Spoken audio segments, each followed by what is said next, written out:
Is it weird to save shredded hair? I don't know. I think it's a good thing to keep track just to see what's going on, or maybe I'm a bit obsessed. Anyways, welcome back to my channel, and welcome if you're new. Finally, a protein-free recipe I can share with you guys because so many naturals are protein sensitive. On the hair menu, we have 3 to 4 tablespoons of aloe vera gel, a half or 1 full banana, 1.5 avocado, 2 tablespoons of agave syrup, 3 tablespoons of shea butter, and 2 tablespoons of apple cider vinegar if you are high porosity like me. If you're low, go ahead and skip that option.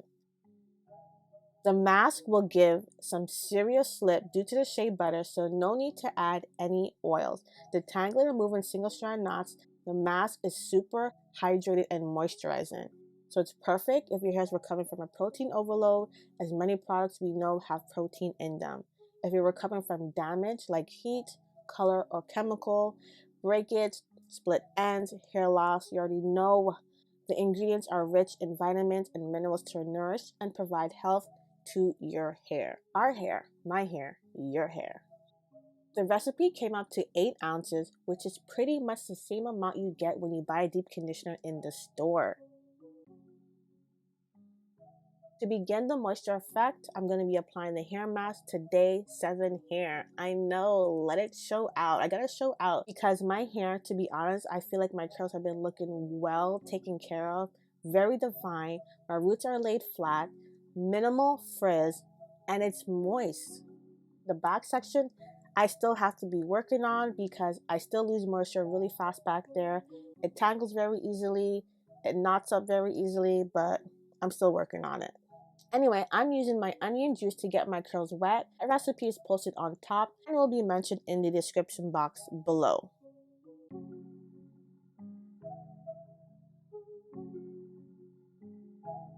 I'm going to spray it all over and do a quick finger detangle before I go in with the protein-free hair mask.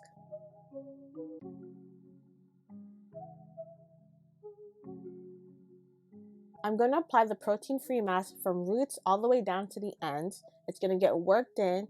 I'm going to make sure every strand is coated, so my hair will soak it all up and remove any leftover tangles.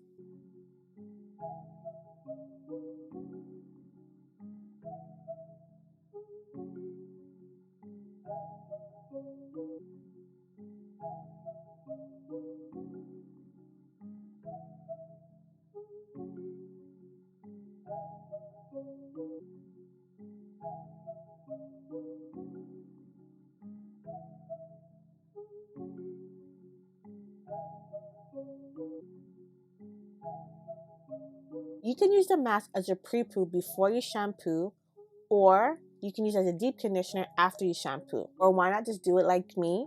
Apply the mask straight to an old wash and go or an old hairstyle. It may seem weird, but consider it like a deep conditioning co-wash routine. I don't shampoo every week anymore. I shampoo every 2 weeks. So in between that, I like to go in and just rehydrate my hair.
"90 minutes with the mask on." You see the definition, you see the shine. My hair has absorbed it all. So I'm going to mind my hair just for a little bit, then hop in the shower and rinse it out clean with lukewarm water.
When it's time for me to style, immediately after rinsing out the protein-free mask, I apply my DIY leave-in conditioner all over my hair. That recipe will be posted next, so stay tuned. In the meantime, check out my previous DIY leave-in conditioner, which is made with hibiscus and purple sea moss. I want to thank you guys so much for watching, and don't forget to like and subscribe, and I'll see you for the next video.